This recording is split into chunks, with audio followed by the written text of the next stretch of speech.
तर या पंचायत समितीचा सर्वप्रथम सर्व या आंदोलनाच्या वतीने मी जाहीर निषेध करतो की या पंचायत समितीने घरकुलमध्ये यांची स्वतःची मक्तेदारी असं समजून घेतलेलं आहे। या पंचायत समितीच्या स्तरावर जर 6च प्रस्ताव आपले पेंडिंग असतील मयत वारसाचे, तर मला सीओ ऑफिसमध्ये असं स्पष्ट सांगण्यात आलेलं आहे की गेवराई पंचायत समितीचं आमच्याकडे एकही प्रकरण पेंडिंग नाही। मी सगळ्या जगाचं सांगण्यापेक्षा माझ्या गावातलं ठामपणे सांगतो किंवा बऱ्याच गावचे माझ्याकडे लेखी लोकांचं आहे की 3-3 वर्ष झालं मयत वारसाची कारवाई करावं म्हणून आपल्या कार्यालयात प्रस्ताव दिलेले आहेत। माझ्याकडे 100 लोकांची लिस्ट आहे, तुम्ही 6च लोक पेंटिंग दाखवतात। वरी इथं आला लाभार्थी की त्याला काय सांगतात, वरी पाठवले, वरी गेला की त्यामध्ये खालून आलंच नाही। काय चाललं ह्या पंचायत समितीमध्ये? अहो ह्या तुमच्या पाठीमागे जो लाभधारक उभा आहे का त्याचं फक्त रेड मध्ये नाव आहे का? वर रेड कशामुळे निघत नाही? काय तुम्ही आढावा घेता या पंचायत समितीचे कर्मचारी लोकांचा? अहो बीडीओ साहेब तुम्हाला हे लोक भीत नसतील, तुम्ही 2 वेळी का येत नाहीत शिवसाहेबाच्या नावाने? हे संबंधित अधिकारी काम करत नाहीत म्हणून मग तुम्ही काय दबाव खाली राहताय? अहो तुम्ही असं मला नका बोलू, तुम्ही असं तोंडे बोलू नका मला। तुम्ही स्पर्श प्रणाली ही आताचा प्रॉब्लेम झालाय। 3-3 वर्षापासून प्रस्ताव दिलेले, सांगा तुमचं किती दिवसाचं प्रकरण आहे? किती? हा विचारा त्यांना, त्यांचं काय रिअल मधलं काय नाव निघत नाही म्हणून। आमचं 4थ्या वर्षाचं ना मईच आहे आमच्या मालक। किती लोकांचे हे लोक यांच्या पहिले हप्ते अजून सुटलेले नाहीत। हा 3 वर्षापूर्वीची मंजुरी त्याला। अहो मयत वारसाचं दिलंय, सगळे कागद दिले, तुमच्या हप्त्यात पडत नाहीत आणि तुम्ही काय म्हणतात वरी जाऊन खाली या? ही कोणची पद्धत आहे तुमची? आणि इंजिनियर लोकांना कुठे का लाभार्थ्याला बोलतात जा तू तिकडे वरी जा, आमच्याकडे काही पेंटिंग नाही।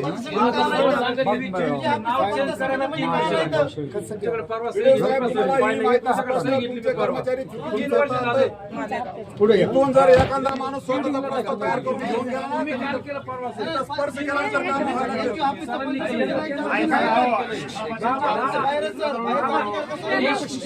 करू नका, शांत बसा, एक एक बोलू नका। निवेदनामध्ये मुद्दे मांडलेले आहेत त्याचे एक उत्तर आपण देऊ ना।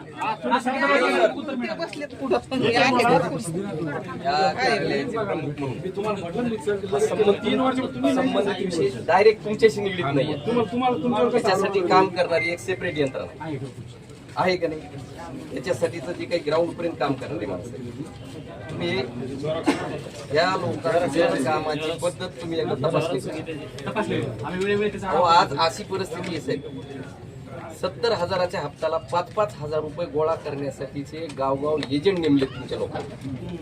एजंट इंजिनियर लोक जे काही पदाधिकारी त्यांचे फोन घेत नाहीत, पण एजंटसाठी धाब्यावर बसते।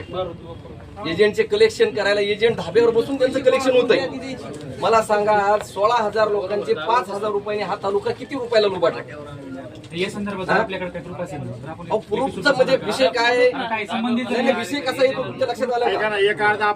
त्याच्यामध्ये 5,000 रुपये दिले तर त्यांच्या माणसाचे हप्ते पडतील, नाही देणाराचा हप्ताच पडत नाही। या संदर्भात आपल्याकडे काही प्रूफ असेल आपण सादर करावे, पडत नाही। चाललेली फॅक्टच आहे। मी 100% तुम्ही म्हणतात ना, माझं काय म्हणणं आहे, तुम्ही कार्यालयीन प्रमुख म्हणून किमान संबंधित विभागाचे कामकाज कसं चालतं हे तर बघितलं पाहिजे की नाही? संबंधित विभागाचा आम्ही वेळोवेळी 15 दिवसाला आढावा घेतो, पण आता सध्या जे आपल्या अडचणी आहेत हे नुसतं थोडी आढावा घेऊ नका, तुमच्याकडनं आम्हाला त्यात कारवाई अपेक्षित। तुम्ही काही लोक त्याच्यातनं तुम्ही टर्मिनेट करणं, सस्पेंड करणं, सीओ साहेबांकडनं काही लोकांचं फार घरी पाठवण्याचं नियोजन करा, त्याच्याशिवाय तुमची वचक त्याच्यावर प्रशासकीय अधिकारी म्हणून बसणार। एक ऑपरेटर आपल्या पत्रामध्ये गेल्या वर्षी आले होते। आम्ही जिल्हा परिषद अभिनंदन करतो। ठीक आहे, 2 मिनिटं।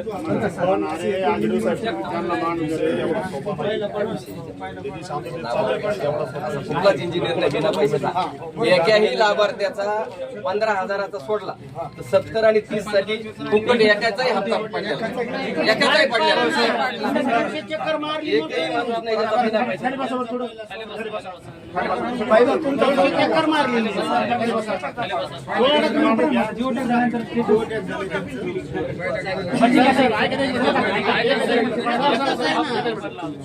लोकांचे रेड मध्ये नाव त्यांना कंपल्सरी बिल्डला जावं लागते का?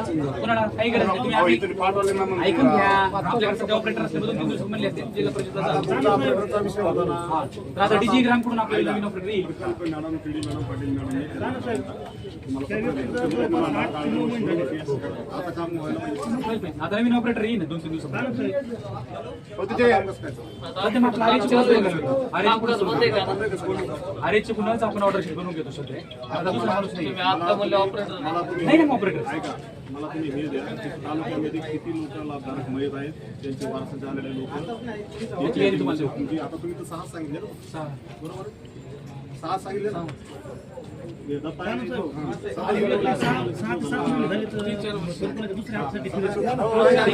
आता एक मिनिट. आता इथं मी 10 लोक इथं दाखवतो. तालुक्यातलं एक आहे. जे झालं असेल ना, ते झालं असेल. तुम्ही संबंधित एक बैठक घ्या, ग्रामसेवकला पत्र काढा, आपल्या गावात पंतप्रधान ग्रामीण आवास राहिल्या ते खराब बोलत घेत योजना असेल किंवा शबरी घरकुल असेल, त्याचं पत्र काढा. जे जे लाभधारक मयत आहेत, त्यांचे प्रस्ताव त्याच्यासाठी सेपरेट एखादा टेबल लावा. किती दिवसात तुम्ही त्यांचं आपलं नवीन ऑपरेटर आला 2-3 दिवसात घेत नाही.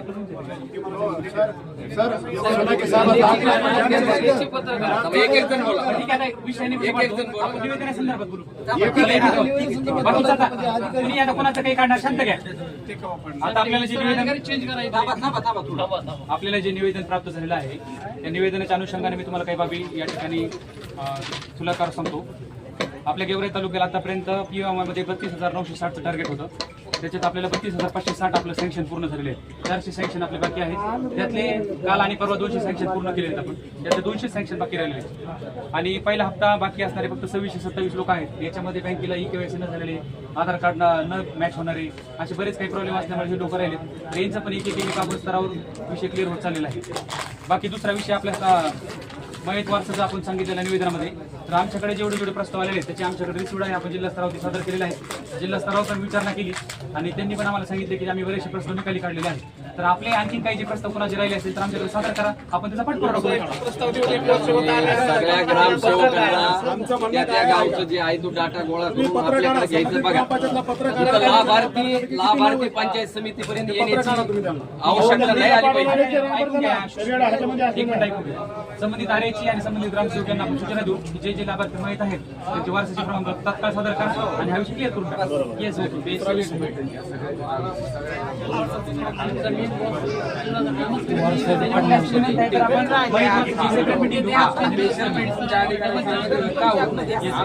आमच्या अडचण असेल तर आम्हाला सांगा, ग्रामसेवकला बोलवा, सरपंचाला बोलवा, ग्रामसेवकाला सांगा.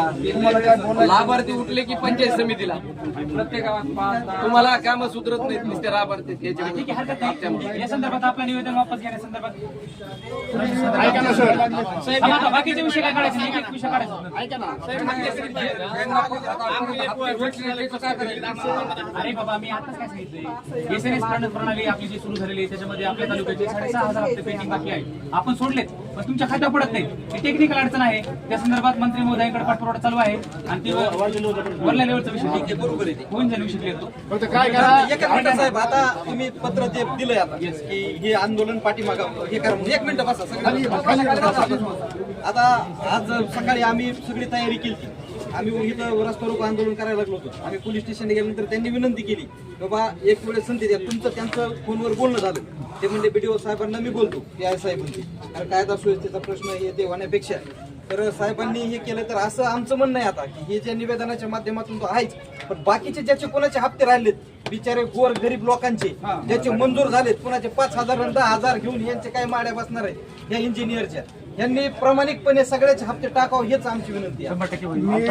गट विकास अधिकारी घ्यावा. आहे ना, जे चाललंय ते विचार मला बोलू द्या. गेवराई पंचायत समितीचे गट विकास अधिकारी तालुका उपलब्ध आहे. आमचा गेवराई पंचायत समिती समोर आलेलो आहे. ऑल इंडिया न्यूज पाहत राहा. मी सांगतोय की गट विकास अधिकारी यांच्याकडे तक्रार आहे. काही लोकांच्या खेड्यातून आलेल्या लोकांच्या समस्यात किंवा घरकुलला पैसे देण्यासाठी काही इंजिनियर लोक डाब्यावर बसून काही पैसे घेतले हप्ते सोडत. याच्यासाठी काय प्रतिक्रिया असेल? या संबंधित कुणाच्या जर अशा काही जर म्हणणं असेल तर आपण सदर लेखी स्वरूपात आमच्याकडे तक्रार कराव्यात. आम्ही संबंधित आरेचीवर कारवाई करू. आणि तक्रारी जर नाही केल्या तर समजा नाही नाही, खात्री करून आता काय आहे, उद्या कुणी काय म्हणाले सांगता येत नाही. जर खात्री ऑथेंटिक आपल्याकडे प्रूफ असेल तर आमच्याकडे सादर करा, आम्ही ते संबंधित इंजिनियर कारवाई करू. येस. आता आणि आजच्या निवेदनासंदर्भात मी सर्व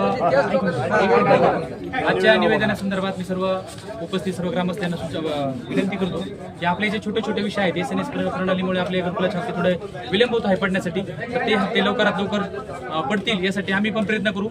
आणि मयत वारसाच्या संदर्भात जी आपली अडचण आहे त्या संदर्भात पण आम्ही वेळोवेळी त्याचा पाठपुरावा करू. जे लोक राहिलेत ते प्रलंबित तात्काळ जिल्हा स्तरावर पाठवून देऊ आणि ते पण विषय निकाली लावू. आता गटविकास अधिकारी साहेब आता जे काही निवेदन तुम्ही त्यांना दिले, माझी जिल्हा परिषद मेंबर पालवण खडके गेवराई हे इथं तुमच्या पंचायत समिती समोर उपोषणला इथं बसलेले, हे कोणत्या संदर्भामध्ये तुम्ही आता त्यांच्या मागण्या मंजूर केल्या? त्यांनी मागण्या मंजूर करण्याचे त्यांचे जे अडचणी होत्या त्यांनी आमच्याकडे सादर केलेल्या होत्या निवेदनाद्वारे. तर त्यांच्या जे अडचणी आहेत किंवा SNS प्रणालीमध्ये बऱ्याच लोकांचे हप्ते सोडून पडले नाही, तर याच्या संदर्भात मी त्यांना टेक्निकल अडचण समजून सांगितलेली आहे. दुसरी ज्यांची अडचण होती की मयत वारसाच्या संदर्भात, तर मयत वारसाच्या संदर्भात आम्ही जी कारवाई केली ती त्यांना पण मी सांगितलेले आहे. आता जे लोक प्रलंबित आहेत मयत वारसाच्या संदर्भातली, तर त्याच्या संदर्भात आपण तत्काळ कारवाई करून ते प्रश्न निकाली काढू. अच्छा, तुम्हाला एवढे प्रकरण होत खडके असेल, साहेबांसमोर तर इंजिनिअरचे फोन चालू ठेवले आणि फोनवर भेटले ना, ते खडके साहेब- खडके साहेबाला बोलूया. खडके साहेब- अरे बाबा थांबा, एक मिनिट थांबा. यांना बोलू द्या. जिल्हा परिषद माजी जिल्हा परिषद सदस्य पांडुरंग खडके यांना निवेदन दिले गटविकास अधिकारी साहेबांनी, आणि त्यांच्या काय जे मागण्या आहेत, त्यांचं काय जे निवेदन आहे त्यांनी मान्य केलंय का नाही केलं यांच्या संदर्भात मी त्यांच्याकडे जाते. खडके साहेब काय आपल्या मनोगत आहे आपल्याला सांगा प्रतिक्रिया.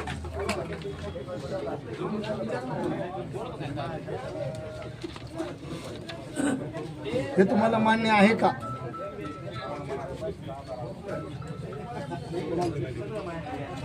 जे निवेदन आलं हा, तुमचं निवेदन दिल्याबद्दल माझे मला हे मान्य आहे का म्हणून तुम्हाला समाधान. पुढे तुम्ही बोला. तुम्ही बोला 2 मिनिटात जागेवरती पैसे घेऊन इंजिनियर खातात. गेवराई पंचायत समितीच्या संदर्भाने रास्तारोकोच्या अनुषंगाने जे लोकांच्या आड्या अडचणी होत्या त्या संदर्भाने मी गटविकास अधिकारी पंचायत समिती गेवराई CO बीड यांना निवेदन देऊन कळवलं होतं की गेवराई तालुक्यामध्ये असे काही लाभधारक आहेत त्यांना घरकुल मंजूर झालेले आहेत, परंतु काय ते त्यांच्या भाषेमध्ये रेड म्हणतात, रेड दाखवतात. तो लाभधारक या गेवराईच्या ठिकाणी चक्रा मारतो, कामधंदा सोडतो, 35 किलोमीटरवरून इथं येऊन तो परत यांची पुन्हा विशेष म्हणजे या घरकुल विभागातला कोणताही कर्मचारी वेळेवर या ठिकाणी लाभधारकाला मिळून येत. हे लोकांच्या तक्रारी आहेत या निमित्ताने, आणि त्या संबंधित कर्मचारी न भेटल्यामुळे तो माणूस येतो. असे काही उदाहरणं आहेत की 2-2, 3-3 वर्ष झाले की लाभधारक या घरकुलामुळे परेशान झालेले आहेत. या ठिकाणी एक श्रीपाद अंतरावला तो एक लाभधारक आहे, त्याला फक्त या पंचायत समितीने 15,000 रुपयाचा हप्ता दिला. त्याने घर बांधून लोकांचे व्याजाने सावकारकीचे पैसे काढून तो आता कर्जबाजारी होण्याच्या मार्गावर तो लाभधारक आहे. म्हणजे हे घरकुल घेऊन आम्ही कर्जबाजारी होतोच काय असा लाभधारकाला प्रश्न पडलेला आहे. या घरकुलाच्या माध्यमातून 2-2, 3-3 वर्ष झाले जे लाभधारक मयत आहेत त्यांच्या पत्नीच्या वारसाच्या नावाने या संबंधित पंचायत समितीने त्यांना ते अनुदान वितरित करणं अपेक्षित होतं, परंतु यांनी आमच्याकडे आलेले प्रस्ताव आम्ही वर पाठवले आणि वरी गेलं तर ते सांगतात आमच्याकडून खालून आलेच नाहीत. हे खालीवरी या पंचायत समितीला काय चाललंय हेच कोणाला कळायला तयार. इथला लाभधारकाचे यांनी प्रस्ताव तिकडे पाठवलेले नाहीत, त्याचे माझ्याकडे लोकांचे पुरावे आहेत. हा प्रश्न तात्काळ जर मार्गी लावला नाही, अजून बरेचसे लाभधारक आहेत की त्यांचे पहिले सुद्धा हप्ते पडले नाहीत, दुसऱ्या हप्त्याला काहीचे पडले नाहीत. आणि हे ते स्पर्श, मी म्हणतो स्पर्श असं काय स्पर्श काय नेमका स्पर्श प्रणाली काय ही नेमकी ते काय स्पर्श पण नाही काय तुमच्या भाषेमध्ये 2 मिनिटात नवीन ही स्पर्श प्रणाली काय आली? ठीक आहे, नवीन काही सॉफ्टवेअर आला असेल त्याच्यामुळे प्रॉब्लेम होत असेल ही गोष्ट आपण समजून घेऊ शकतो, पण 12-12 महिने 2-2 वर्ष लोकांचे हप्ते नाही पडले त्यावेळेस कुठं स्पर्श प्रणाली होती? आता अरे हो व्हिडिओ साहेब असं नका बोलू तुम्ही. लोकांना नका एवढं काढत जाऊ तुम्ही. शासनाला आम्ही आमदार बोलते, खासदार बोलते, त्याच्या अगोदरच्या लोकांचं कुठं होतं स्पर्श प्रणाली? का नाही त्यांचे पैसे सोडले? आणि ह्या लोकांना वेटीस धरण्याचं जर तुम्ही काम करत असताल आणि ह्या पंचायत समितीने या 8 दिवसात जर कारवाई नाही केली तर मुख्य कार्यकारी अधिकारी जिल्हा परिषद बीड यांच्या दालनामध्ये जाऊन बोंब मानव आंदोलन करण्यात येईल याची शासनाने नोंद घ्यावी. या प्रशासनाचा मी या ठिकाणी जाहीर निषेध करतो. यांनी जाणून बघून या घरकुलधारकांना वेटीस धरण्याचं काम केलेलं आहे. जर या पंचायत समितीचा कारभार सुरळीत झाला नाही तर शिवसाहेबाच्या कॅबिनमध्ये जाऊन सर्व कार्यकर्त्याच्या माध्यमातून शिवसाहेबाच्या कॅबिनमध्ये जाऊन आम्ही बोंब मारो आंदोलन केल्याशिवाय राहणार नाही. एवढी या प्रशासनाने दखल घ्यावं. या ठिकाणी थांबतो. धन्यवाद. हो सर, आमचं 15,000 रुपये आमचे 15,000 रुपये ते साहेबांनी काय केले? आमचे काय केले साहेबांनी? थांबा. कुठून आला तुम्ही? जाते गाऊन जात काय प्रकरण आहे तुमचं? काय? आमचं घरकुलचे पैसे दुसऱ्याच्या खात्यावर टाकले, हा. दुरुस्त करतो म्हणून माझ्याकडून 15,000 रुपये गेले. कोण आहे ते साहेब झाले फरार. आता आम्हाला 6 महिने झाले दररोज तक्रार मारायला लागलं. इंजिनियरचं नाव सांगा. ते आपलं खरात साहेबांनी पैसे घेतले, ते मला बँकेला पैसे भरतो, आणि त्याला 6 महिने झाले दररोज चक्रा मारायला लागले. मी इथं पैसे आणखी माझ्या पदर दिले. पहिला हप्ता पडला. पहिलं पडलं दुसऱ्याच्या खात्यावर, ते का नाव दुरुस्त करायला 15,000 भरावं लागत. 15,000 भरले. संबंधित लाभार्थ्यांची आता तक्रार दिलेली आहे, त्या संदर्भात आम्ही व्हेरिफिकेशन करू.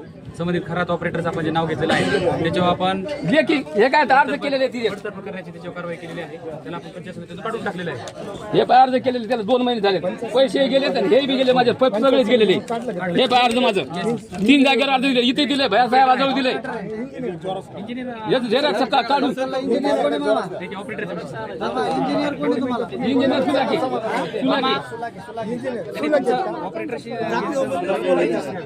हे काय म्हणले, पैसे तुमचे दुसऱ्याच्या खात्यावर पैसे ते खाल्लं 15 घेतले. 15 काय म्हणले ऑफिसला भरायला शासनला, त्यांनी भरून घेतले. ते फरार झाले, पैसेच नाही. 6 महिने झाले दररोज फिरायला लागलो मी.